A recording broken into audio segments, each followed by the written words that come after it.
મહારાજા Krishnakumarsinhji Bhavnagar university કોલેજનું નામ સરકારી વિજ્ઞાન અને વાણિજ્ય કોલેજ પાલિતાણા.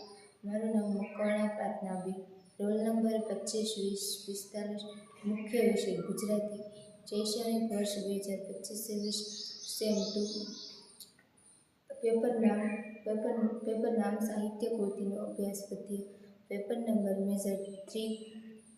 એસાઇનમેન્ટ પ્રકાર નોન એસાઇનમેન્ટ મુદ્દો અભિમન્યુ આખ્યાનમાં 19-21 કડવાનું રસદર્શન. માર્ગદર્શક જીતુભાઈ ચુડાસમા.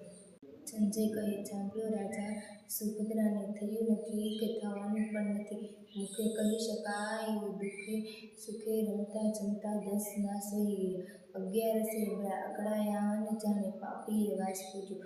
અહિલોચનનો અંશ ઉદરમાં મહાક્રોધી બન્યો અને પોતાનું શરીર મોટું કરી અને પેટને રૂંધવા લાગ્યો. સુભદ્રાને પીડા થઈ અને ત્વચા તણાઈને તાપ ઉપજ્યો.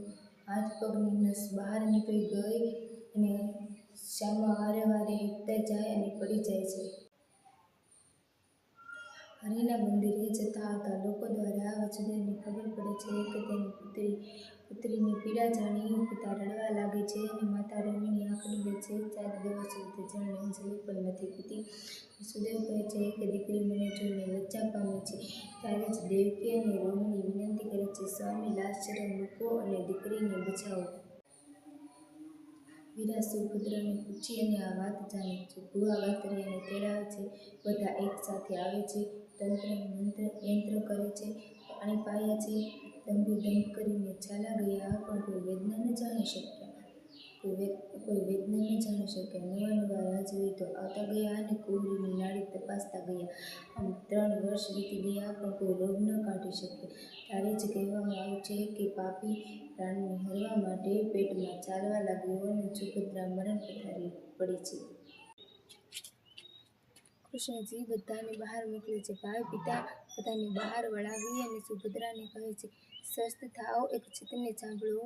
એ જન્મ પામનારી યંત્ર છે. પાટિયા પર એક ચક્રવ્યૂહ દોરે છે અને સુભદ્રાને કહે, કાને ધરજો. એનું નામ ચક્રવ્યૂહ છે. પેલા કોઠામાં એક બારણું છે. એની પછી અવળા 3 બારણા છે. તેના મધ્યમાં જે જાય તે વીર મૃત્યુ ન પામે. આમ કૃષ્ણજીએ સુભદ્રાને પહેલામાંથી બીજામાં અને બીજામાંથી ત્રીજામાં, ત્રીજામાંથી ચોથામાં અને ચોથામાંથી પાંચમા કોઠામાં અને પાંચમામાંથી 6ઠ્ઠા કોઠામાં કઈ રીતે જવાય તેની વાત શીખવી. અને પછી કૃષ્ણજી અટકી ગયા. ત્યારે જ પેટમાંથી પુત્ર બોલ્યો, 6 કોઠા તો સમજાવ્યા મામાજી, 7મો વિસ્તારથી સમજાવો.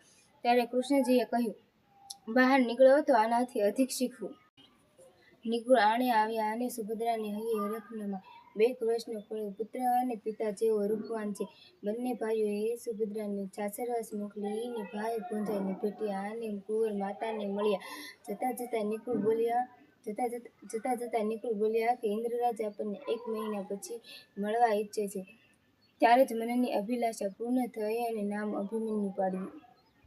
સભામાં ભગિનીના બાળને રમાડે છે. ત્યારે જ બાળકે મૂંછ તાણી અને તેના વાળ ખેંચ્યા અને પગથી પ્રહાર કર્યો. હરિ કષ્ટ પામ્યા. બાળકની દ્રષ્ટિમાં અહિલોચનની દ્રષ્ટિ જોઈ અને કૃષ્ણ બોલ્યા, ભગિનીનો બાળ હોય તે મામાને મારે નહીં.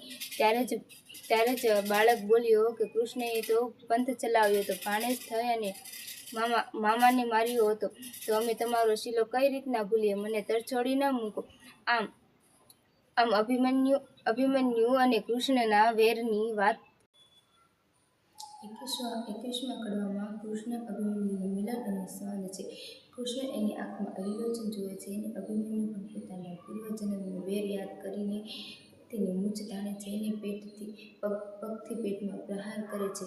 ત્યારે જ અભિમન્યુ બોલે છે કે મામાને મારવાના પંથના ચીલે પોતે પણ ચાલશે.